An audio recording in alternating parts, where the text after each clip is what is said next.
Well, hello everybody. This is Dr. Troy Dukowitz of the Commit and Go podcast, where we encourage you to make big commitments, take big action, and create big ass results in your life and business. Today's topic is this: Pokemon. I'm sorry, you're not that bad. Sit back, relax, and let's get rolling. So, literally just a couple days ago, we're hanging out, and as we were hanging out, the boys had said, "Hey, I want to go for a walk." We're like, "All right, cool, let's go for a walk." Family walk, always fun. And typically, they like to drive their little go-kart cars around, which are pedal cars, and they like to drive those around. And I will either go on my scooter or I'll walk with mommy and Walker. Well, this time everybody wanted to go for a walk, and Wyatt wanted to play Pokemon Go.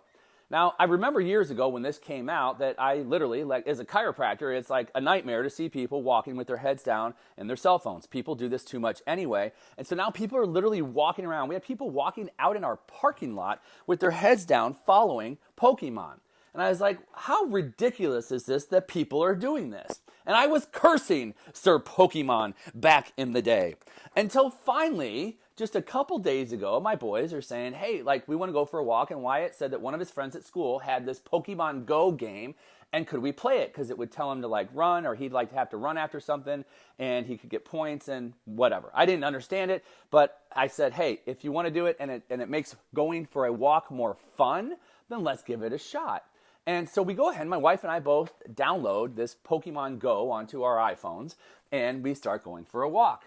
And the boys are having a blast. Like, we literally were walking around for probably an hour, and they're running to certain points, and they're stopping, and they're trying to figure things out, and they're trying to figure out the direction, so they're actually following a map. What? They're actually following a map to figure out where to go. They're finding different points in our community, which was really cool. And my wife and I are looking at each other going, wow, this isn't that bad. And so we're just walking along, and we're having an absolutely wonderful time. So much so that the next day, guess what they requested? To go for a walk. So much so that before we went to bed last night, which was Easter night, they said, hey, Watson said he wanted to go for 3 walks today, and Wyatt said he'd like to go for 2 walks today. And so it's just something that made walking fun.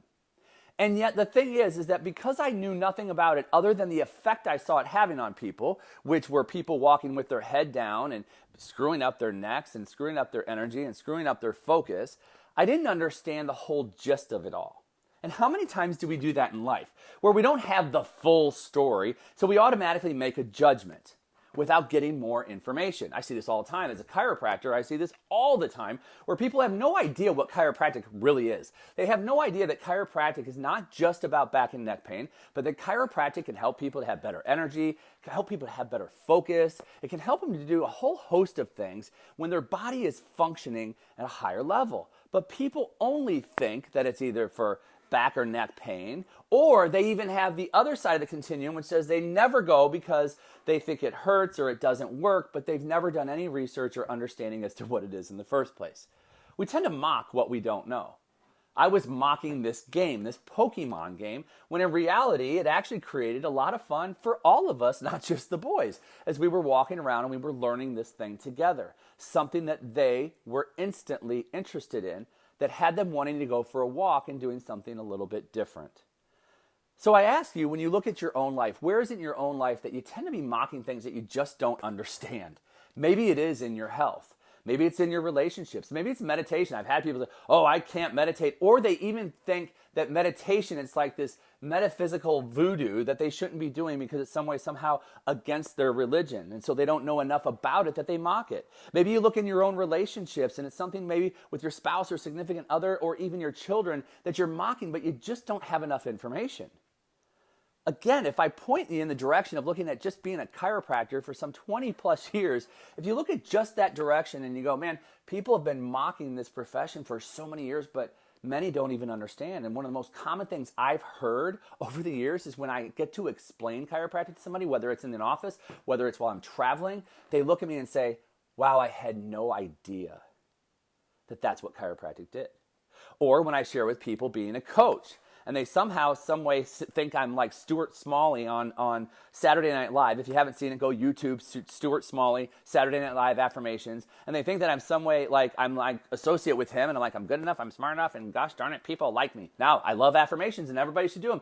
But they start to look at you like, well, what's a life coach? And well, I don't need a life coach because I got my shit together and everything's good. And it's like, no, no, no, no, no. See, there you go again. You're mocking what you don't know. So what would happen if you just got a little bit more information? Instead of mocking what you don't know, you actually said, I'm interested to find out more. And in finding out more about whether maybe it's even exercise, like people don't like, oh, I don't want to do CrossFit because of X, Y, and Z. Well, maybe find out more about CrossFit and see if it actually would fit with your values and what you want to do in the first place. Maybe find out about meditation and see if it would fit with your values and what you want to do in accomplishing more peace of mind in your life. Maybe looking at relationships and realizing, and I think this is the big one, what truly drives it home, is just the importance of us asking questions and listening to each other in our relationships and listening even at work instead of mocking people. But people are so quick to judge. I mean, if you listen right now, maybe you're sitting in a cubicle at work and like there's a person sitting next to you, and the minute they start talking about something that you didn't agree with, you start to judge them. What would happen if you just got more information and you listened to them? Or if you have employees, instead of getting upset with an idea that they have because you don't like it instantly when they say it, you go, wait a minute, but I don't have enough information. I'm going to listen and ask questions to find out more.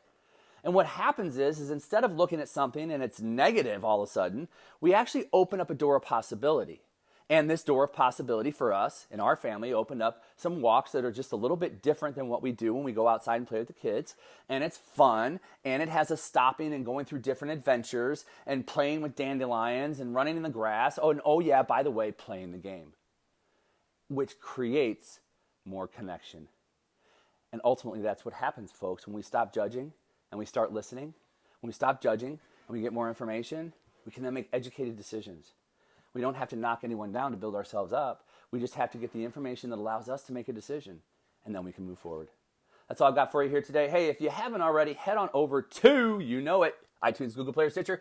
Make sure you rate and or review this podcast, and head on over to commitandgo.com where you can get more information about myself and get our free time mastery program. Hey, don't waste time. When you're listening to this, pull out that journal, do the exercise, identify in your life, where is it that you are judging first instead of listening, judging first instead of asking questions, and how could you change those responses? Because when you change those responses, you're going to change your energy. That's all I've got for you here today. I am Dr. Troy Dukowitz. This has been the Commit and Go podcast, where we encourage you to make big commitments, take big action to create big-ass results in your life and business. We'll hear you next time.